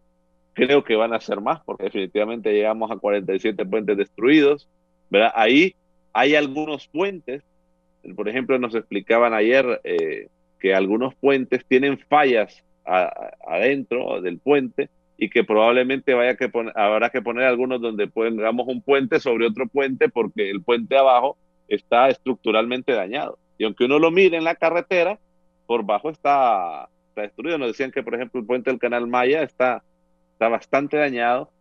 No se sabe si va a tener reparación o no, pero si no, pues habrá que tener algo provisional porque son arterias sumamente delicadas de ciertos sectores del país. Esto va a ser una constante. Ya definimos un lugar donde todas las compras se van a hacer, ¿verdad? Donde todo el mundo va a poder llegar y todos los medios lo van a poder televisar y saber quiénes van a estar ofertando, cuánto van a estar ofertando, ¿verdad? Eso, bueno, va a permitir mucha agilidad. Creemos que vamos a poder poner a funcionamiento un sistema de compras a la inversa por primera vez en Honduras, ¿verdad? Donde podamos comprar a la inversa y Honduras saque a subasta, por así decirlo, los productos que ocupe. Eso va a hacer que seamos más rápidos y eficientes, ¿verdad? Y todo esto lo estamos preparando muy, muy rápido para que el pueblo hondureño pueda tener rápidamente estos insumos que tanto necesita, ¿verdad? Mientras empieza a bajar el agua y empezamos con estas 3 patas, por así decirlo, de este plan de reconstrucción. Selma Estrada, buenos días, Raúl. Pregunte por favor si van a invitar a los candidatos para explicarlos y oír sus explicaciones. Así que el que gane ya sabe y debe seguir lo planeado. También un exministro me dice que no solo se respeten los técnicos, que ese plan de reconstrucción sea bien consensuado y se convierta en ley para que el próximo gobierno lo continúe. Don William Holtz. Raúl, después de escuchar con su elocuencia a Julio, me queda claro algo. Los eventos se han repetido y las buenas intenciones también se han repetido. Entonces, yo creo que él lo que no lo dijo en palabras, pero nos lo dio a entender es cómo hacemos para que esta vez que se repitió el evento, las buenas intenciones las podamos blindar y las podamos convertir en una realidad definitiva, especialmente en el tema del Valle de Sula con sus sistemas de represas. Y en ese sentido nosotros el planteamiento que hemos hecho, Raúl, y entiendo que ya fue entendido incluso apoyado por el mismo presidente, es en el sentido que la obligación del Valle de Sula debe quedar en manos de las personas que se ven beneficiadas o afectadas por las decisiones que se tomen aquí en el Valle de Sula. ¿A qué me refiero? Por ejemplo, ahí tiene usted algunas maquilas que fueron severamente dañadas y ellos, estoy seguro, que van a velar porque todos estos planes de construcción se cumplan, especialmente en el valle, que es donde se han visto afectados. Iguales con los cañeros, iguales con los bananeros, iguales con los ganaderos, iguales con todos con los palmeros, iguales con todos los sectores que se ven beneficiados, afectados en el Valle de Sula. Entonces, a mí me parece que la obligación no debe ser ni de Tegucigalpa, ni de los políticos, sino que la obligación debe ser de los actores importantes en lo que es el Valle de Sula, porque son los que se van a ver beneficiados o afectados. Hay algo bien importante, Raúl, que yo también quiero dejar bien claro. Para esta entidad que se está proponiendo, se necesita el dinero para reconstruir los bordos, porque bien decía el ministro Madero, los bordos hay que hacerlos ya. Ahí no tenemos mucho tiempo para hacer muchas cosas, ni se tienen que reconstruir inmediatamente, porque a la vuelta de la esquina tenemos otras inundaciones el próximo año. Entonces, eso sí, pero eso sí tiene que tener una participación directa el gobierno en la parte de la reconstrucción inmediata. Pero en la parte de las represas, yo creo que el sector privado, con todos estos grupos que he mencionado yo, ganaderos, agricultores, cañeros, maquiladores, comercio, Cámara de Comercio de Cortés, Cámara de Comercio de los alcaldes del valle que se ven beneficiados o afectados por la toma de decisiones, en un solo haz de voluntades, con los bancos multilaterales se puede recoger suficiente dinero para construir esas 3 grandes represas, para que muy pronto podamos tener un pequeño cajón en cada uno de los ríos de tanto Chamelecón y Río Lúa, siendo los controladores no solo de las inundaciones, sino que generadores también de riqueza, porque creo que lo decía el ministro, esa agua que dejamos ir nosotros al mar, es una riqueza que estamos dejando. Si la retenemos nosotros, nos puede servir no solo para generar energía, sino que también nos puede servir para sistemas de irrigación, para sistemas de agua potable, para una serie de beneficios que podemos repotenciar el Valle de Sula. Y si ahorita en este momento es un valle rico, lo podemos hacer mucho más rico y generar muchísima más riqueza para el resto del país, para que esa riqueza también se pueda distribuir a los sectores de menor riqueza de nuestro país. En conclusión, sobre el tema de la entidad del Valle de Sula, algunos le llaman la autoridad del Valle de Sula, es muy parecido como la autoridad del Canal de Panamá en Panamá, la autoridad del Valle de Tennessee en Tennessee, que son grandes ejemplos que se han utilizado de cómo donde participan los actores principales, pueden repotenciar, pero eso es la responsabilidad. La responsabilidad tiene que recaer sobre los beneficiados o los afectados por las buenas o las malas decisiones. Y en ese sentido, yo creo que el sector privado ha aceptado el reto, incluso que lanzó el presidente del Banco Centroamericano, Dante Mossi, en el sentido de decir, bueno, entrémosle todos juntos a resolver de un solo este problema, para que no estemos dentro de 20 años, tal vez muchos de nosotros ya no estemos aquí, sino que sean nuestros hijos los que estén lamentando lo que no pudimos lograr en 20 años.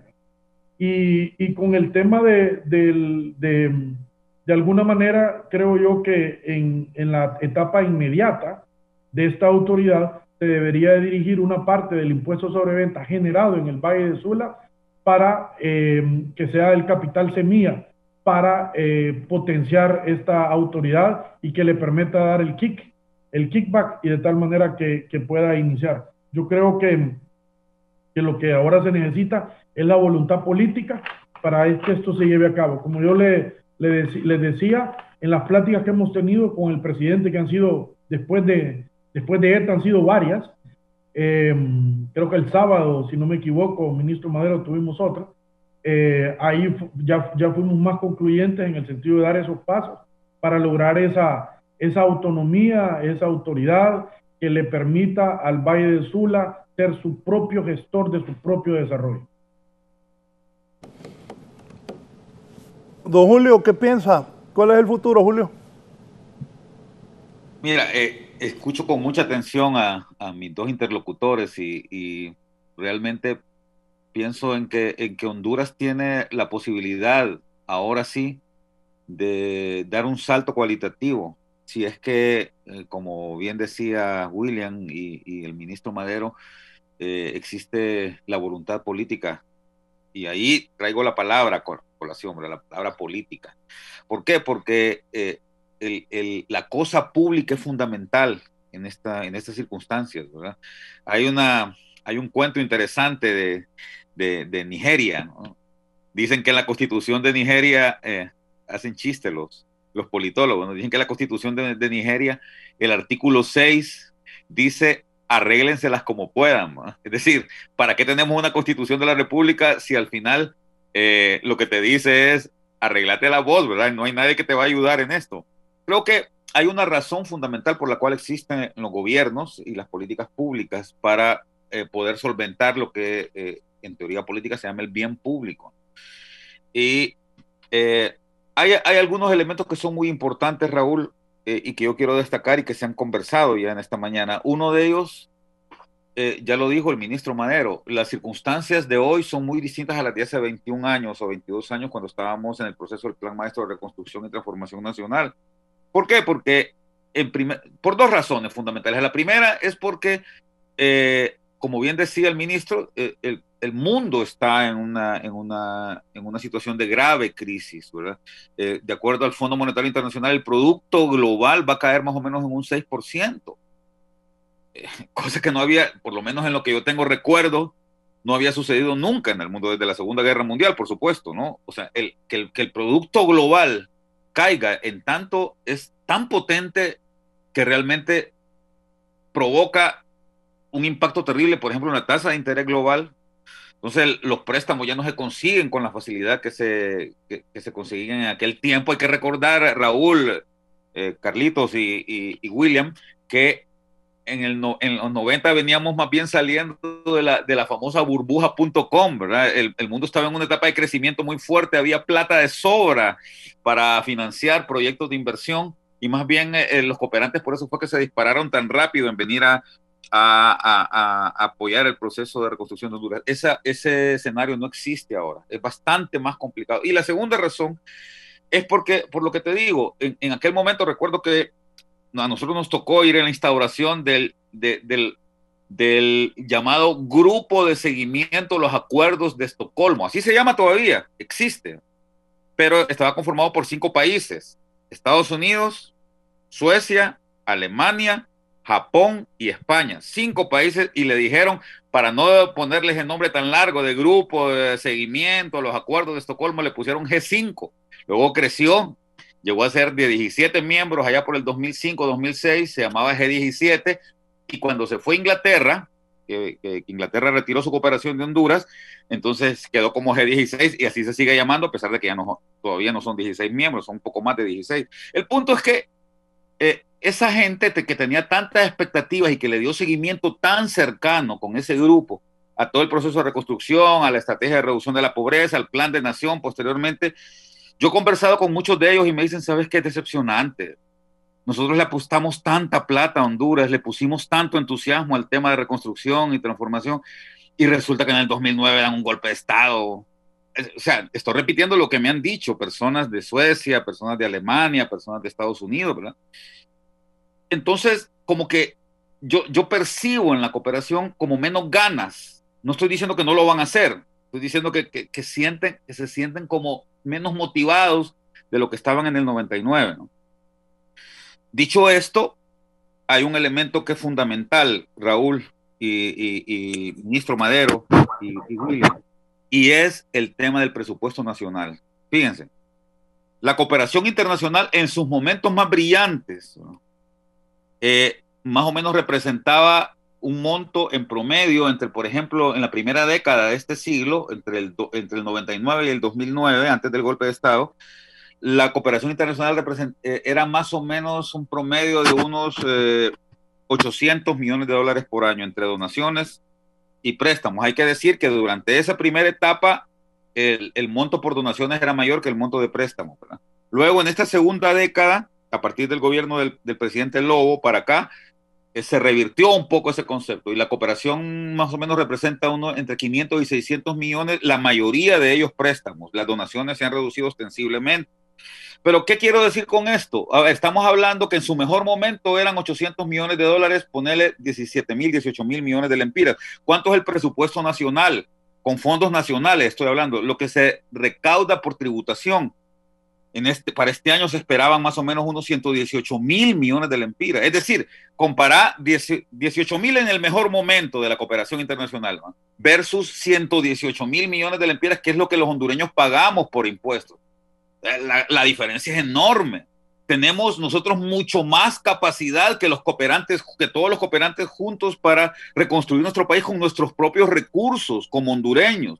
Entonces, mi llamado es cierto, la cooperación es buena, sobre todo como acompañamiento y sobre todo como un complemento a aquellas cosas que nosotros no podemos financiar ni reconstruir con nuestros propios esfuerzos. Pero no podemos comparar, Raúl, ministro Madero y William, el monto enorme que significa la recaudación tributaria, o sea, el esfuerzo nacional que se puede hacer, que en este caso anda más o menos entre 110 y 120 mil millones de lempiras versus los apenas 10 mil millones, 12 mil millones que se podrían recaudar o recoger de la cooperación internacional. No estoy diciendo que no sea importante, por supuesto que es un monto importante, pero el gran problema que hemos tenido en el país es que el programa de inversión pública, es decir, lo que podemos hacer nosotros con esos recursos que provienen de las políticas públicas, del presupuesto nacional, el programa de inversión pública, de reconstrucción de bordos,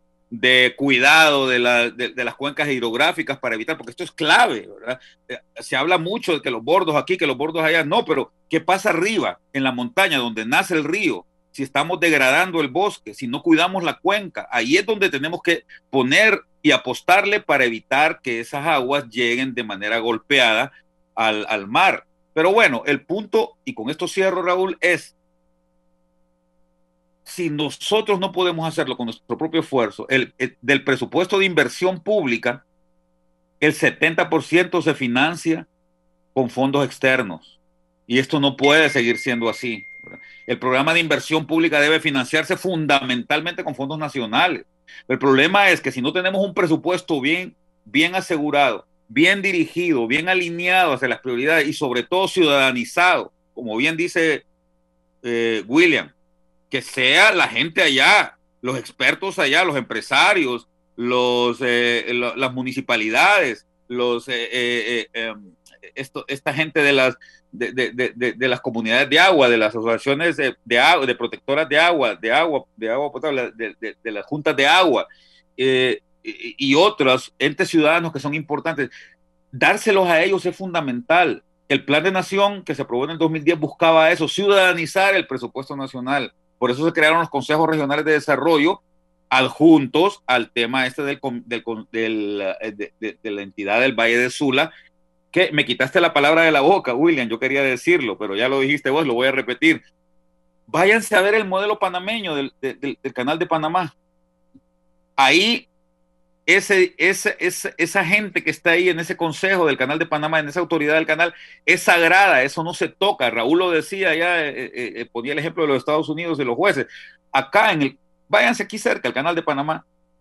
Esa gente es intocable, es un equipo técnico de altos vuelos. Miren, los gringos creían en el 97 cuando entregaron el canal que iba a ser un fracaso, porque decían se va a politizar ese asunto y lo van a arruinar, pero fueron tan serios los panameños en eso, que incluso el Canal de Panamá se maneja mejor ahora que cuando lo tenían los americanos. Entonces, creo que es bien importante que comencemos a trabajar en serio estos elementos para que garanticemos que estos procesos sean sostenibles. Solo así vamos a poder salir adelante. Si no, Raúl me preguntó por el futuro. Si no, lo que se ve es un futuro sombrío para el país, ¿verdad? Que ojalá que podamos revertir.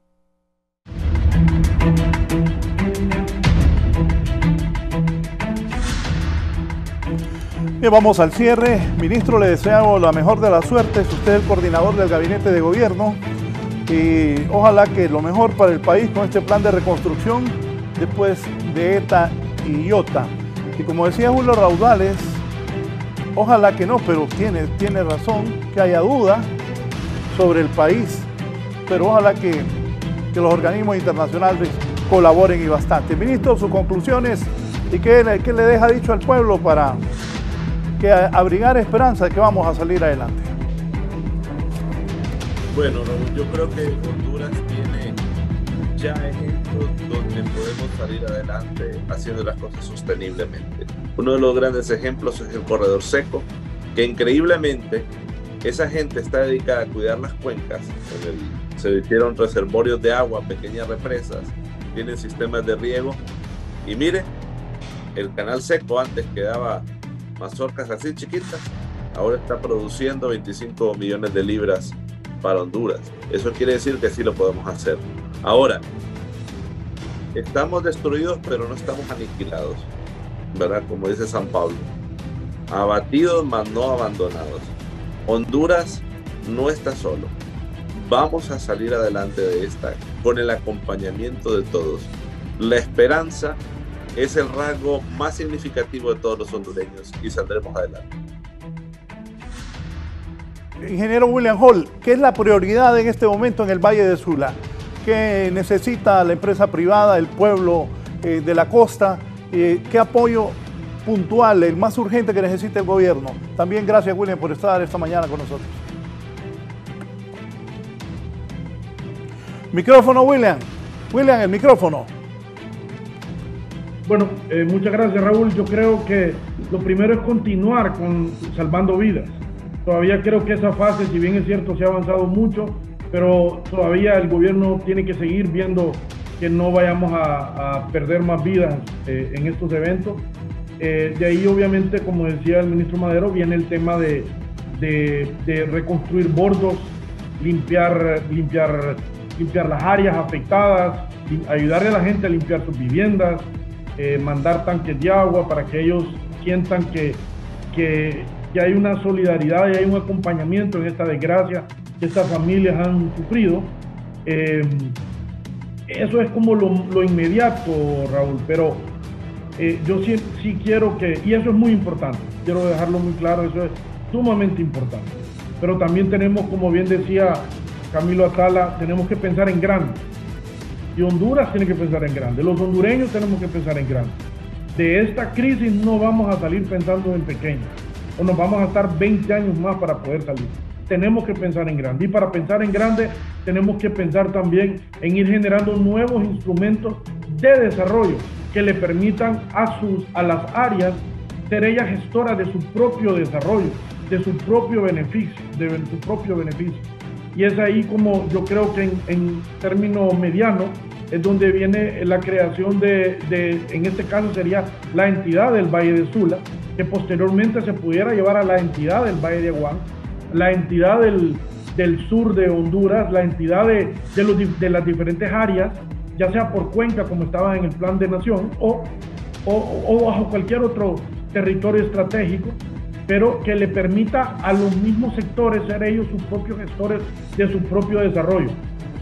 Yo quiero dejar muy claro algo, que estamos claros que para la reconstrucción de canales y bordos va a ser muy importante, ya sea la cooperación internacional o los fondos del Tesoro de la República. En eso estamos muy claros, porque eso es inmediato. Pero para la reconstrucción de las represas, no es un tema de dinero, es un tema de voluntad política. Es un tema de dejarle esa responsabilidad a los actores para que los actores puedan, los beneficiados o los no beneficiados, que ya los mencioné yo, los agricultores, los cañeros, los maquiladores, el comercio, las cámaras de comercio, los municipios de las zonas afectadas, los bananeros, para que sean ellos los que a través de instrumentos financieros, que Julio podrá explicarlos todavía mucho mejor que yo, con el acompañamiento del ofrecimiento que hizo Dante Mossi como presidente del Banco Centroamericano y tomando su reto como un acompañamiento para todo el Valle de Sula, es que estoy seguro que se pueden construir las 3 represas. Y lo que hizo el Cajón, también lo podemos hacer en Ticatuyo y Los Llanitos para contener el Lulúa, y también podemos hacerlo en el Tablón para poder detener el Chamelecón. Y que en vez de que esos 2 ríos sean amenazas y representen destrucción y representen muerte en nuestro Valle de Sula, que muy pronto, en 5 años, 6 años, esos ríos representen riqueza, representen prosperidad, representen certidumbre y representen muchísimos, pero muchísimos beneficios. Ustedes van a ver cómo si aquí generamos la riqueza, una gran cantidad de la riqueza del país, en 5 o 6 años, con solo el anuncio de que se van a construir esas presas y que ya existe el fondeo para ellas, toda esta zona se va a ir para arriba de una manera increíble por su situación geográfica y sus beneficios que ya sabemos. Hoy tenemos un puerto muy moderno en Puerto Cortés, así que yo creo que tenemos que tomar grandes decisiones en este momento y que no nos pase, como dice Julio, contar la misma historia, los mismos eventos con los mismos resultados. Así que yo creo que todos tenemos un gran reto y todos somos parte del futuro. Hoy estamos construyendo el futuro de Honduras y vamos a ser nosotros o responsables del futuro o vamos a ser responsables de lo bueno que venga en el futuro o de los errores que nosotros cometamos. Así que es nuestra generación la que le toca hoy enfrentar al COVID, los 2 huracanes y la gran reconstrucción nacional sostenible para poder lograr que nuestros hijos y nuestros nietos puedan vivir en un país próspero. Muchísimas gracias, Raúl. El ingeniero William Hall desde San Pedro Sula. Cerramos con don Julio Raudales. Julio.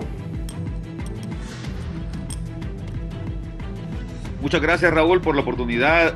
Ha sido un gusto compartir con el ministro Madero, que sé que está haciendo un esfuerzo muy grande desde la coordinación del gobierno para hacer de esto un proceso sostenible. A William también. Y los dejo únicamente con una reflexión. En el año 2010, a comienzos del año 2010, se aprobó el Plan de Nación.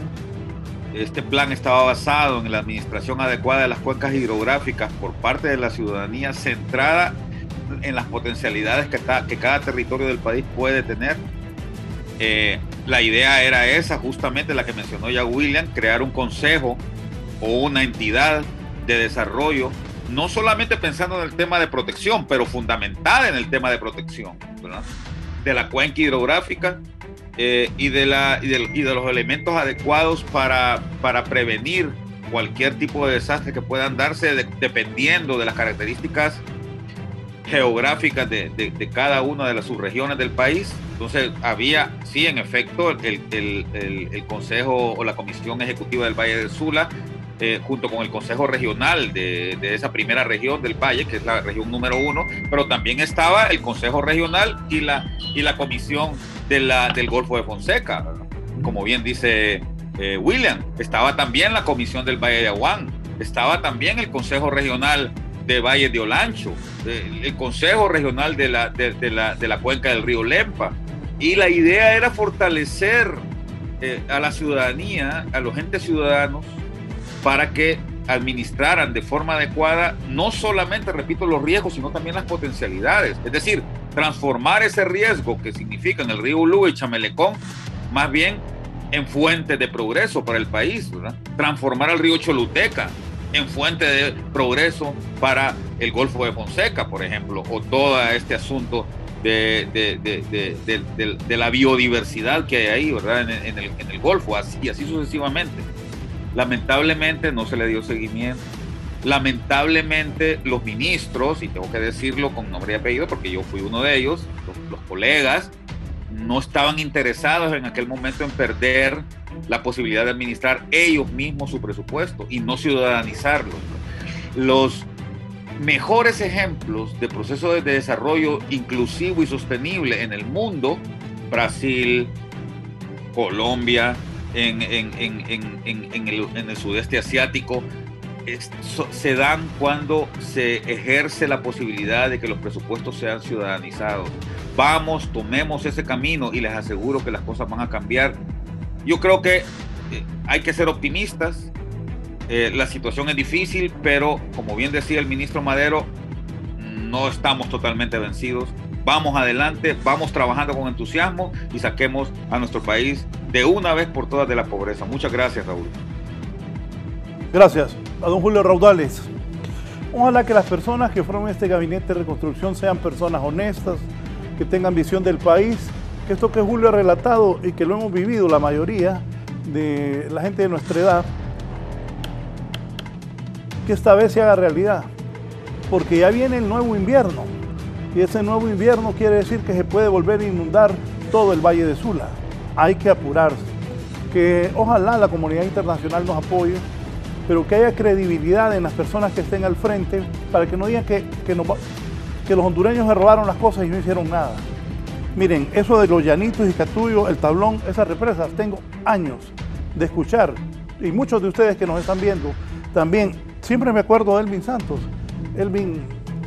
Santos Ordóñez. Siempre me ha hablado Elvin de la represa de Guacerique para acá también. Y no se ha hecho nada. Ojalá que el futuro sea mejor, que haya apoyo.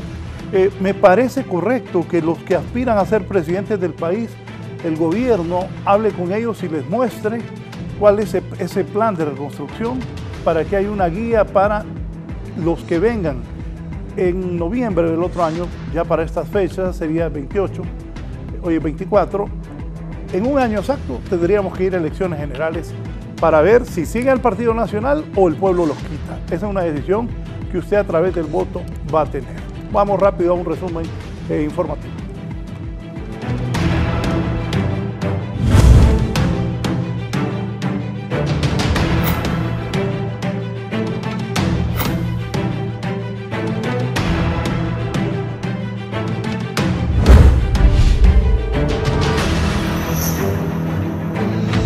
A La Lima, Shirley Martínez, continúa el agua ahí en el sector de La Lima. Shirley.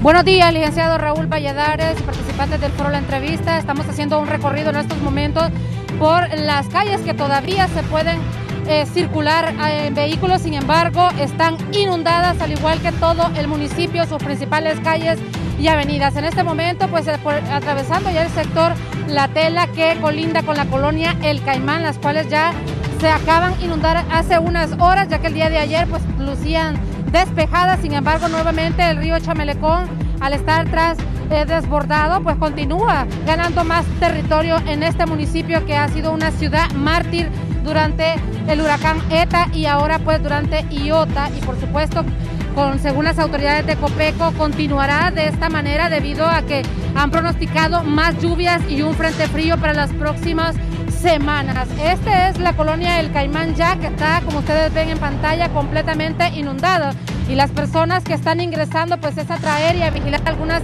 de sus últimas cosas materiales que pues piensan recuperar y trasladar hacia un lugar más seguro. Sin embargo, las autoridades continúan haciendo el llamado para que las personas evacúen, ya que el río todavía amenaza con inundar más terreno y pues para evitar pérdidas humanas. Esto es lo que le podemos llevar desde el municipio de La Lima, que está completamente inundado por más de 20 días desde el huracán ETA y Iota, y ahora pues por las próximas lluvias que ya pronosticaron las autoridades de contingencia. Retorno al foro La Entrevista. Buenos días. Buenos días. Lamentable, así está La Lima. Aquí hay problemas en el barrio El Chile. ¿Qué pasa en el barrio El Chile, Gisela? Así es, buenos días, licenciado y televidentes de La Entrevista. Se continúan reportando emergencias en la capital de la República producto de las lluvias. Nos encontramos ubicados en el barrio El Chile, cuando justamente aquí en la cuesta ha caído bastante lodo sobre el pavimento producto de un derrumbe. Ya las autoridades de la alcaldía municipal trabajan en la remoción del mismo. A continuación, Nahum Benítez, quien es jefe de transporte de la comuna capitalina, nos explica cuáles son los trabajos que están realizando. Ahorita ya llevamos 10 bonquetadas de material sacado de este sector que se vino. Y estamos esperando pues que vengan de regreso las volquetas para empezar otra vez los trabajos. Estamos observando que hay unas viviendas que están a punto de ceder y que incluso ya presentan fisuras.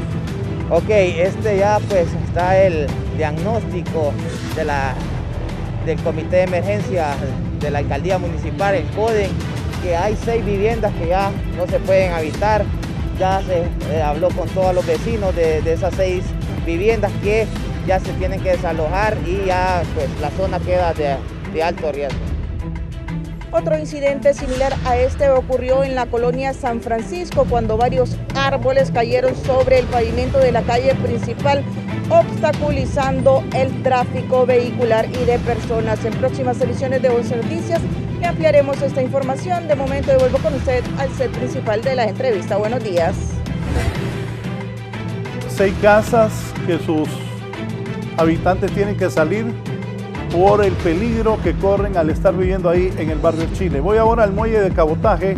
Esto es en la ciudad Puerto de la Ceiba. César Funes.